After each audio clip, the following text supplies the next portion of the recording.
बिस्मिल्लाहिर्रहमानिर्रहीम। नाज़रीन अस्सलाम वालेकुम। दास्तान पार्लिमान की चौथी किस्त के साथ हाज़िर हैं। कुछ तवील वक्फ़ा कुछ दिनों का आया हुआ था कुछ मामलात की वजह से, लेकिन इस वक्त हम नाज़रीन बात करेंगे उन दो कौमी असम्बलियों की जो जनरल अयूब ख़ान के दौर में मुंतखब हुई थी। और अगर मैं ये कहूँ कि पहली मरतबा असम्बली को कौमी असम्बली का दर्जा दिया गया था तो वो इसी दौर में दिया गया था। इससे पहले जो दो असम्बलियाँ गुजरी थी वो दोनों कानून साज असम्बलियाँ थीं। जनरल अयूब ख़ान ने जब इक़्तिदार संभाला तो उन्होंने अपना एक आइन दिया, जिसको 1962 का आइन कहते हैं। नाज़रीन, 1962 के इस आइन के बाद ही इलेक्शन हुए। 1962 में कौमी असम्बली के इलेक्शन हुए और अगर ये मैं आपको नाम दे सकूं तो जो पहले इलेक्शन हुए थे कौमी असम्बली के सदर अयूब के दौर में, जो मजमूई तौर पर मुल्क की तीसरी असम्बली कहलाई जा सकती है, तो इसके लिए वोट डालने का हक़ भी आम लोगों को नहीं था। जी नाज़रीन, हुआ यूँ कि जनरल अयूब ख़ान ने अपने आइन के तहत एक बल्दियाती निज़ाम दिया जिसको उन्होंने नाम दिया बेसिक डेमोक्रेसी, जिसको हम BD सिस्टम कहते हैं। इस BD सिस्टम के तहत 40,000 नुमाइंदे मशरक़ी पाकिस्तान से चुने गए और 40,000 नुमाइंदे मगरबी पाकिस्तान से चुने गए। ये 40,000 जो बल्दियाती नुमाइंदे थे, इनको इलेक्टोरल कॉलेज का दर्जा दिया गया, यानी इन्होंने ही फिर मशरक़ी पाकिस्तान से और मगरबी पाकिस्तान से कौमी असम्बली और सूबाई असम्बलियों के मेंबरान को वोट देना था। तो इस तरीके से हुकूमत ज़ाहिर है अपनी मर्ज़ी के नताइज हासिल कर सकती थी। लेकिन बहरहाल जब इलेक्शन हुए जिनमें BD सिस्टम के तहत मेंबरान ने वोट डाला था तो भी बहुत से ऐसे नताइज सामने आए जो हुकूमत के लिए परेशान कुन थे। मिसाल के तौर पर अगर मैं आपको बताऊं तो जो हमारा सूबा है जिसको उस वक्त मगरबी पाकिस्तान कहा जाता था, जिसमें 4 सूबे शामिल थे, हमारा खैबर पख्तूनख्वा, पंजाब, सिंध, बलूचिस्तान। तो इस सूबे में से जो नुमाइंदे मुंतखब हुए, इनमें सबसे बड़ा नाम हमें मौलाना मुफ्ती महमूद साहब का नज़र आता है। इसके बाद बैरिस्टर सैफुल्लाह ख़ान जो हुमायूं सैफुल्लाह और सलीम सैफुल्लाह ख़ान के वालिद बुज़ुर्गवार थे। जनरल अयूब ख़ान भी मुंतखब हुए थे हरीपुर से, उनके भाई सरदार बहादुर ख़ान भी हरीपुर से मुंतखब हुए थे। इसी तरह अरबाब सैफुर्रहमान और यूसुफ खटक का ताल्लुक़ भी हमारे सूबे से था। जो बाज़ दीगर बड़े नाम हमें दूसरे सूबों से दिखाई देते हैं, दूसरे इलाकों से दिखाई देते हैं, 1962 की असम्बली के लिए जो मेंबरान मुंतखब हुए थे उनमें सरदार अताउल्लाह ख़ान मेंगल, सरदार खैर बख्श ख़ान मरी, चौधरी ज़हूर इलाही, नवाबज़ादा नसरुल्लाह ख़ान, ग़ुलाम मुस्तफ़ा खर, ग़ुलाम मुस्तफ़ा जतोई और जुल्फ़िकार अली भुट्टो अहम हैं। यूँ तो 1962 के आइन के मुताबिक इख्तियारात का मंबा सदर ममलिकत की ज़ात रखी गई थी। तमाम इख्तियारात सदर को दिए गए थे, जबकि असम्बली बराए नाम थी। ताहम इस असम्बली ने, जो पहली असम्बली थी सदर अयूब के दौर की, ने अपने इब्तिदाई इजलासों में ही जनरल अयूब ख़ान को काफ़ी परेशान करके रख दिया और इसी असम्बली ने सदर अयूब और इनके ख़ानदान के ख़िलाफ़ एक पहला बहुत बड़ा स्कैंडल सामने लाने का कारनामा अंजाम दिया था।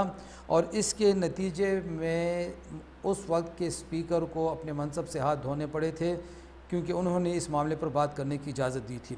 और मैं साथ में यही भी बताता चलूँ कि 1962 के आइन के तहत सदर अगर एक सूबे से होता तो फिर कौमी असम्बली का स्पीकर का ताल्लुक़ दूसरे सूबे से होना ज़रूरी था। चूँकि जनरल अयूब ख़ान का ताल्लुक़ मगरबी पाकिस्तान से था, इसलिए स्पीकर हमेशा मशरक़ी पाकिस्तान से आया करता था। ये इसी असम्बली में हुकूमत मुखालिफ जो रहनुमा थे उनको बादज़ा गद्दारी के मुकदमात का भी सामना करना पड़ा था। और इसी असम्बली में के दौर में ही मुल्क में पहले सदारती इंतखाबात का डोल डाला गया। जब सदारती इलेक्शन का ऐलान हुआ तो मोहतरमा फ़ातिमा जिन्ना ने अयूब ख़ान के मुकाबले में इलेक्शन लड़ने का ऐलान करके उन्हें काफ़ी हद तक परेशान कर दिया था। और नाज़रीन, में दिलचस्पी के लिए ये बात भी बताता चलूँ कि उस वक्त जुल्फ़िकार अली भुट्टो जो जनरल अयूब ख़ान की काबीना के अहम रुकन थे और जो जनरल अयूब ख़ान को डैडी तक कहा करते थे, उन्होंने ये तजवीज़ पेश करके सबको हैरान कर दिया था कि जनरल अयूब ख़ान को ताहयात सदर मुमलिकत मुंतखब कराया जाए। इस पर फिर कभी बात होगी ये कि इस दौरान क्या हुआ था और ये बात फिर आगे क्यों नहीं बढ़ सकी।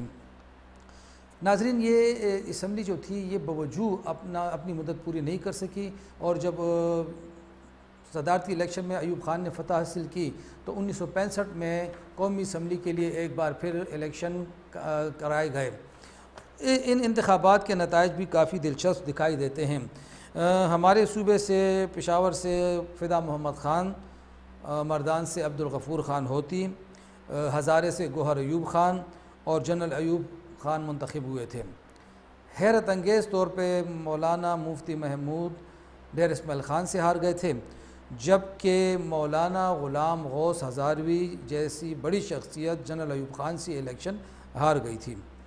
75 रुकनी असम्बली में जो हुक्मरान जमाती मुस्लिम लीग कन्वेंशन जिसके सदर जनरल अयूब ख़ान थे, और नाज़रीन ये भी बड़ी दिलचस्पी की बात है कि उस सरकारी पार्टी के यानी जनरल अयूब ख़ान की पार्टी के सेक्रेटरी जनरल कोई और नहीं जनाब जुल्फ़िकार अली भुट्टो साहब थे। तो इस असम्बली में 75 अरकान थे, जिनमें से 66 सरकारी मुस्लिम लीग के मुंतखब हुए थे। इसी असम्बली के दौर में 1965 की लड़ाई हुई थी। इस असम्बली ने कोई ख़ास कारनामा इस कौम के लिए, इस मुल्क के लिए अंजाम नहीं दिया, क्योंकि जो बड़े बड़े नाम थे वो एक साइड पे कर दिए गए थे। सरदार बहादुर ख़ान जो हमेशा से जनरल अयूब ख़ान के मुखालिफ रहा करते थे, हालांकि उनके भाई थे, वो भी इसमें मौजूद नहीं थे। और ये असम्बली नाज़रीन 26 मार्च 1969 को उस वक्त अपने अंजाम को पहुंची जब जनरल अयूब ख़ान ने ख़ुद ही अपने आइन की खिलाफ वर्जी करते हुए मुस्ताफ़ी होने के बाद इक़्तिदार कौमी असम्बली के स्पीकर के बजाय उस वक्त के chief of army staff general Yahya Khan के हवाले कर दिया था। और कहा जाता है कि जनरल अयूब ख़ान ने ये इक़्तिदार स्पीकर को इसलिए हवाले नहीं किया कि स्पीकर का ताल्लुक़ मशरक़ी पाकिस्तान से था, और ये भी कहा जाता है कि जनरल अयूब ख़ान को मशरक़ी पाकिस्तान के लोग अच्छे नहीं लगते थे। यूँ जनरल अयूब ख़ान के दौर की 2 असम्बलियों ने मुद्दत पूरी नहीं की, और ना ही इन असम्बलियों ने इस मुल्क के लिए कोई ख़ास कानून साजी की। ज़ाहिर है वो सदारती दौर था और सदर की ज़ाती सब कुछ थी। नाज़रीन, इस सिलसिले की 5वीं किस्त के साथ जल्दी हाज़िर होंगे। उस वक्त तक के लिए खुदा हाफ़िज़।